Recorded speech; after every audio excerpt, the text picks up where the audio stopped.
As I reflect upon the beginning of my journey with John, it's impossible to ignore the inkling of doubt that lingered in my mind. Our early days were a whirlwind of laughter, stolen glances, and shared dreams. John was everything I had ever hoped for in a partner: caring, witty, and endlessly supportive. But beneath the surface of our budding love story, there was a shadow that threatened to cast doubt over our future together: his mother. I remember the first time he opened up about her. We were sitting on a park bench, hands intertwined, when he turned to me with a look of seriousness I had never seen before. "Mary," he began, his gaze fixed on the distant horizon, "there's something you need to know about my mother." I urged him to continue, a mixture of curiosity and concern swirling within me. John's eyes held a depth of pain, as if recounting these stories was reopening old wounds. "My relationship with my mother is complicated," he confessed, his voice carrying a hint of resignation. "She's not what she appears to be." I leaned in, searching his eyes for the truth behind his words. "What do you mean?" John sighed, his fingers nervously tracing patterns on the back of my hand. "She's manipulative, Mary. She has a way of getting what she wants, no matter the cost. I've seen her tear apart families, destroy friendships, and I've even felt her influence in my own life." I couldn't help but feel a knot tighten in my stomach. The woman he described seemed like a character from a thriller, not a real-life mother. "But why does she do all this?" I asked, struggling to comprehend the complexity of his narrative. He looked at me, his eyes holding a mixture of sadness and frustration. "Money, power, control, those are her motivations. And she'll stop at nothing to achieve them." I took a moment to process his words, a sense of unease settling over me. Could his stories really be true? Was it possible for a mother to be so conniving and heartless? Before I could voice my doubts, John continued, his voice tinged with a hint of bitterness. "I've kept my distance from her for a reason, Mary. I don't want her toxic influence seeping into our relationship. But I also want you to be prepared. If we decide to take this journey together, you'll have to face her someday." I squeezed his hand gently, offering him a reassuring smile. "John, we're a team. I'll stand by your side no matter what challenges come our way." He nodded, his gaze finally meeting mine with a mixture of gratitude and relief. "Thank you, Mary. Just promise me you'll always remember what I've told you. It's important that you understand the kind of person she truly is." Little did I know that those words of caution would shape the course of our future in ways I could never have anticipated. As I reflect upon that pivotal conversation, I can't help but wonder how much of an impact John's mother would truly have on our lives. The day of our wedding arrived with a mixture of excitement and nervous anticipation. The sun bathed the venue in a warm glow, casting a sense of magic over the entire scene. I stood at the altar, my heart racing as I waited for John to make his way to me. My bridal gown felt heavier than ever, laden not only with layers of fabric, but also with the weight of my emotions. As the music swelled and the guests turned to see the groom's arrival, I couldn't help but notice a subtle shift in the atmosphere. John's normally radiant smile seemed a touch strained, his eyes holding a hint of apprehension. My heart ached at the sight, but I brushed off the unease, chalking it up to pre-wedding jitters. As John finally stood before me, his hand extended to clasp mine, I caught a fleeting glance exchanged between him and his mother. It was a brief moment, but the intensity of their gaze was undeniable. A chill ran down my spine, and for the first time, I began to truly understand the gravity of his warnings about her. The ceremony proceeded, and as we exchanged our vows, the words felt both surreal and sacred. But when it was time for John's mother to give her speech, the air grew tense. Her smile was a facade, her eyes glittering with a coldness that sent shivers down my spine.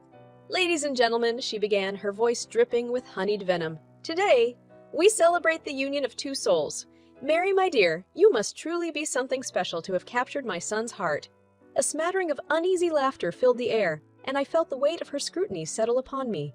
"And while we toast to this beautiful occasion," she continued, her tone shifting subtly, "let us not forget that appearances can be deceiving. Let us remember that love is a delicate thread, easily broken by the slightest tug." Her words hung in the air like a dark cloud, casting a pall over the joyous celebration. I stole a glance at John, his jaw clenched and his grip on my hand tightening. His mother's words seemed to pierce through him, but he stood resolute, his eyes never leaving mine. In that moment, a fire ignited within me. I was determined to stand strong beside John, to prove that our love was unbreakable, no matter the challenges his mother presented. As the applause finally erupted, drowning out her last insidious words, I turned to John, a defiant smile playing on my lips. "I promise you," I whispered, my voice firm and unwavering, "no matter what storms come our way, we'll weather them together." He met my gaze, his eyes softening with gratitude and love. "Thank you, Mary." Your faith in us means the world to me. Little did I know that this would be the first of many battles we would face as a couple. The unveiling at the altar was just the beginning of a tumultuous journey, one that would test the limits of our love and resilience. And as I gazed into John's eyes, I knew that no matter what lay ahead, we were in it together. After the euphoria of our wedding day settled, John and I embarked on the journey of building a life together. Our new home became a sanctuary of love, laughter, and shared dreams. As we settled into the rhythm of our life, the memory of John's mother's warning lingered like a shadow, a constant reminder of the challenges we might face. Our days were filled with simple joys, cooking together in our cozy kitchen, debating the best way to arrange our furniture, and reveling in the comfort of each other's company. John's love and support never wavered, and I often found myself marveling at the depth of his commitment to our relationship. However, the specter of his mother's manipulation was never far from our thoughts. It began subtly, a request for money here, a veiled comment there. John, ever the protector, shielded me from the worst of it, but I couldn't help but notice the strain it placed on him. One evening, as we sat on the couch, a stack of bills on the coffee table before us, I broached the subject cautiously. "John," I began, my voice gentle, "I can't ignore the fact that your mother's requests for money seem to be increasing." He sighed, his gaze fixed on the bills. "Mary, it's complicated. She's been like this for as long as I can remember. She has a way of making me feel guilty, like I owe her something." I took his hand, giving it a reassuring squeeze. "You don't owe her anything, John. We're building our own life now, and we need to focus on our future." He met my eyes, gratitude and weariness warring within them. "I know, Mary. It's just hard to break free from that guilt sometimes." As the months went by, we faced the challenge head on. We worked together to set boundaries and make financial decisions that were best for us. It wasn't easy, and there were times when John's mother's manipulative tactics threatened to drive a wedge between us. But our love and determination prevailed, and we slowly began to find our footing.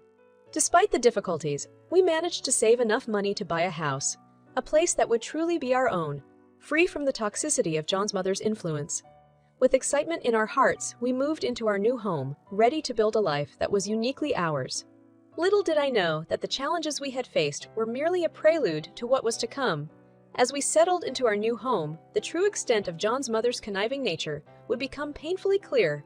But together, we would navigate these stormy waters, drawing strength from the love we had built and the promises we had made to one another. Our new house stood as a testament to our resilience and determination. With every room we decorated, every wall we painted, it became a haven of love, a sanctuary where the echoes of our laughter and dreams resided. As we settled into our new life, we decided to celebrate our accomplishment with a housewarming party, a joyful occasion that would bring our friends and family together. The day of the party arrived, and the sun bathed our backyard in a warm glow. The air was filled with the tantalizing aroma of barbecue, and the sound of laughter and chatter reverberated through the air. It was a picture, perfect scene, a snapshot of happiness that I hoped would erase the lingering shadows of our past. As guests mingled, sharing stories and admiring our new home, I couldn't help but notice John's mother's arrival. Her demeanor was polite, but there was a calculating gleam in her eyes that made my heart race. I exchanged a glance with John, a silent understanding passing between us. As the day wore on, the atmosphere shifted subtly. John's mother seemed strangely fixated on our house, her gaze lingering on every corner, every detail. She made small talk with our guests, but I could sense an undercurrent of tension in her interactions. It wasn't long before she approached us, a feigned smile on her lips. "John, Mary, I must say, your home is quite lovely." "Thank you," John replied politely, though there was a guardedness in his tone. She turned to me, her smile a touch too saccharine. "Mary, dear, have you ever considered trading houses?" I blinked in surprise, not quite sure I'd heard her correctly. "Yes," she continued, her eyes glinting with a hint of something I couldn't quite decipher. "My little old house has served me well, but your new home is so much more spacious and comfortable. I'm sure we could come to an arrangement." My heart raced as I processed her words. Was she actually suggesting what I thought she was? John's grip on my hand tightened, his jaw set in a firm line. "We appreciate the offer, but we're quite happy with our new home," John responded, his voice steady. Her smile faltered, replaced by a flash of irritation. "Are you sure? It's a generous offer, and I assure you my house holds sentimental value." I met her gaze with a mixture of disbelief and defiance. "This house holds sentimental value for us too, and we're not interested in trading." Her demeanor shifted, her eyes narrowing as a hint of anger flared within them. "Very well then, if that's your final decision." With that, she turned on her heel and walked away, leaving behind a palpable sense of tension. The party continued, but her presence cast a shadow over the festivities. As the day came to a close, I looked around at our friends and family, the people who had stood by us through thick and thin. Despite the unease that had punctuated the day, the sense of unity and support was undeniable. And as I glanced at John, I knew that together, we could weather any storm, even the looming threat of his mother's manipulation. Life has a way of throwing unexpected curveballs, and tragedy struck our lives when we least expected it. John fell ill, a rare and debilitating illness that left us both reeling. The once vibrant man who had stood by my side through thick and thin was now confined to a hospital bed, his strength fading with each passing day. I stood by his side, holding his hand as we faced the uncertain future together. The hospital room was a stark reminder that life could change in an instant, and the bonds we had forged were being put to the ultimate test. As the days turned into weeks, the reality of John's condition became undeniable. The doctor's words were a cruel echo of our worst fears, and I watched as he fought with every ounce of strength he had left. But the illness was unrelenting, and despite his determination, John's condition deteriorated.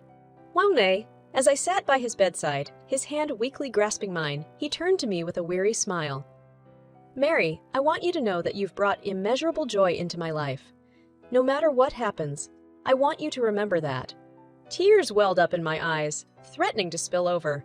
"John, don't talk like that. We're going to fight this together."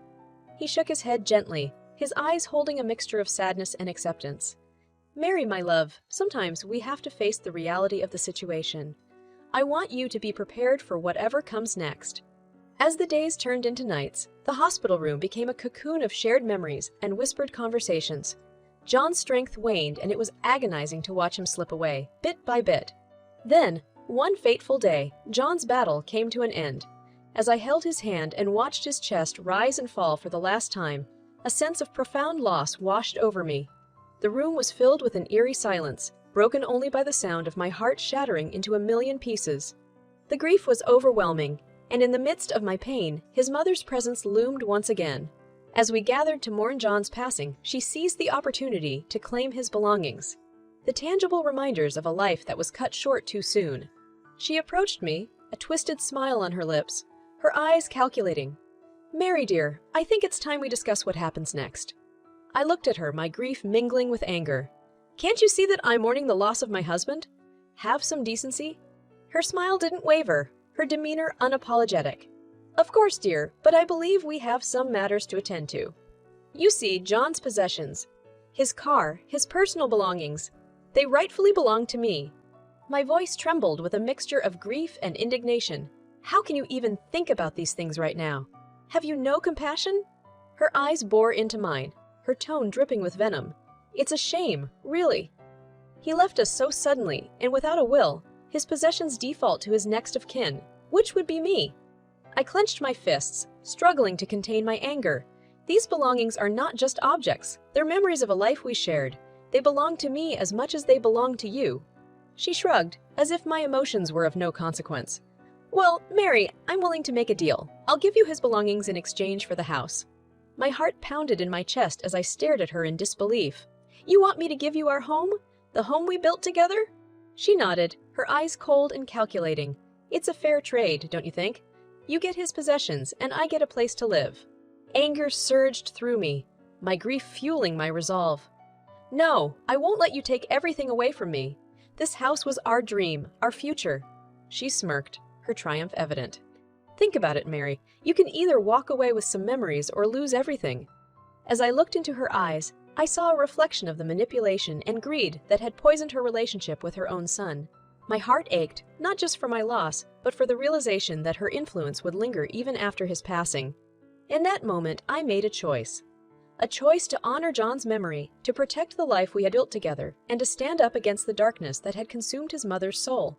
The battle that lay ahead would be one of wits and wills, a confrontation that would determine the fate of our shared dreams. And as I gazed at his mother, I knew that the lessons I had learned from John's stories and his love would guide me through the storm that was about to descend upon us.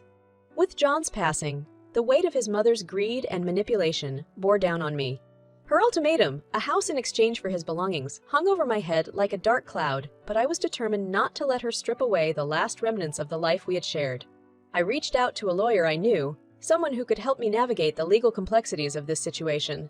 Together, we devised a plan, a cunning scheme that would turn her own manipulative tactics against her. As the contracts were drafted and the details ironed out, I felt a mixture of anxiety and determination. This was my chance to teach her a lesson, to expose her true nature to the world. I was ready to face the battle head on, armed with the truth and a carefully calculated plan. The day came to put the plan into action. I arranged a meeting with John's mother, my heart pounding with anticipation. The lawyer had assured me that our plan was legally sound, but the outcome was far from certain. As she entered the lawyer's office, her expression confident and haughty, I greeted her with a tight smile. "Thank you for coming, Mrs. Thompson." She waved a dismissive hand. "Let's not waste time with pleasantries. I assume you're ready to make the trade, his belongings for the house." I nodded, my resolve unwavering. "Yes, but before we proceed, there are a few formalities we need to go through." Her eyes narrowed, suspicion flickering within them. "Formalities?" I motioned for her to sit, gesturing towards the contracts that lay on the table. "You see, in order to ensure that everything is fair and legal, we've had a couple of contracts drawn up." She glanced at the contracts, her confidence seemingly unshaken. "Contracts? I thought this was a simple exchange." I held back a smirk, my heart racing as the moment of truth approached. "It is, but we want to make sure that everything is properly documented. After all, it's a significant transaction." She leaned back in her chair, a smug smile playing on her lips. "Fine, let's get this over with." As we began to review the contracts, I maintained an air of professionalism, carefully guiding her through the process. With each passing moment, her arrogance seemed to grow, her belief that she was outsmarting me becoming more apparent. Finally, the time came to sign the contracts. I handed her the pen, my heart pounding as I watched her scrawl her signature on the dotted line of the first contract, the one that supposedly outlined the exchange of our respective properties. "And now your signature on the second contract, please," I said, my voice steady. She picked up the pen again, a self-satisfied grin on her face. "I can't believe you're actually going through with this." As she signed the second contract, the trap was set. The contracts had been intentionally switched. The one she had just signed was the actual house exchange, while the first one was a fabrication meant to appease her. I smiled, a genuine sense of satisfaction washing over me. "Thank you for your cooperation, Mrs. Thompson." Her demeanor shifted from smugness to confusion as she handed me the signed contracts. "What's the meaning of this?" I met her gaze with unwavering resolve. "This is a fair trade, Mrs. Thompson, just as you proposed." As I looked into her eyes, I saw a reflection of the manipulation and greed that had poisoned her relationship with her own son. My heart ached, not just for my loss, but for the realization that her influence would linger even after his passing. In that moment, I made a choice to honor John's memory, to protect the life we had built together, and to stand up against the darkness that had consumed his mother's soul. The battle that lay ahead would be one of wits and wills, a confrontation that would determine the fate of our shared dreams. And as I gazed at his mother, I knew that the lessons I had learned from John's stories and his love would guide me through the storm that was about to descend upon us. The day of the party arrived, and the atmosphere was electric with anticipation. The once grand mansion of John's mother was now adorned with decorations and twinkling lights, a celebration of her supposed victory. Relatives and friends gathered, their voices a symphony of laughter and chatter as they toasted to her new home. I stood among the guests, my heart racing with a mixture of nervousness and determination. The plan had been set in motion, and I knew that this was the moment to unveil the truth.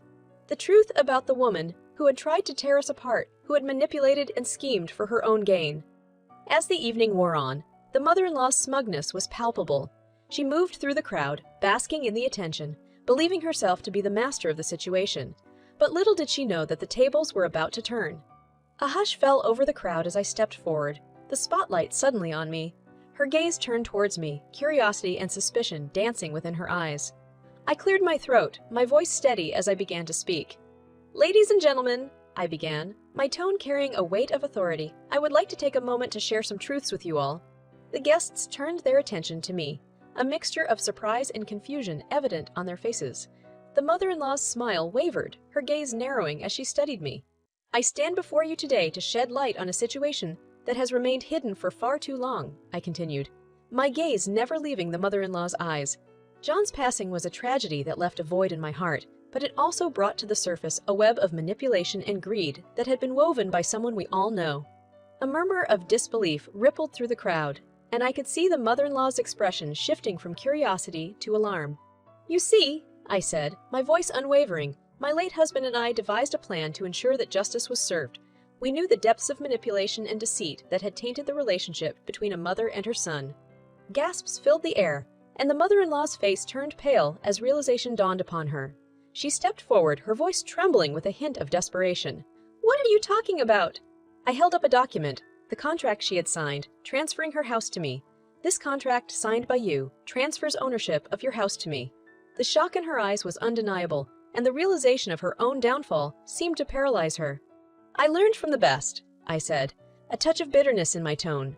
"I learned how to read between the lines, how to protect my interests, and how to expose manipulation. You were so focused on gaining material possessions that you failed to see the real treasures: love, compassion, and family." The guests watched in stunned silence, their eyes shifting between us. The mother-in-law's face contorted with anger and defeat. "You can't do this. This is my house. This is my house." I looked at her, my gaze unwavering. "You orchestrated your own downfall, just as you did with your relationship with John. You deserve the consequences of your actions." I turned to the crowd, my voice filled with resolve. "Ladies and gentlemen, I want you all to know the truth about this woman. I want you to know that her manipulation and greed have caused pain to those she claims to care about. But today, justice has been served. I invite you all to witness her departure from the house she thought she could claim." The mother-in-law was left speechless, her facade shattered as the truth was exposed for all to see. She had lost not only her ill-gotten possessions, but also the respect and trust of those around her. "Leave this house within 30 days, I said, my voice carrying a finality that left no room for negotiation. "It's time to face the consequences of your actions." As the crowd began to disperse, whispers of shock and disbelief filling the air, I felt a sense of liberation wash over me. The weight of her manipulation, the burden of her schemes, had been lifted from my shoulders. And as I looked around, I realized that I was finally free, free from her grasp, free from her greed, and free to honor the memory of the man I had loved. With John's spirit as my guide, I knew that I could face whatever challenges lay ahead. And as I stood in the midst of our new home, surrounded by the echoes of the truth I had unveiled, I felt a sense of closure and contentment that I had never thought possible.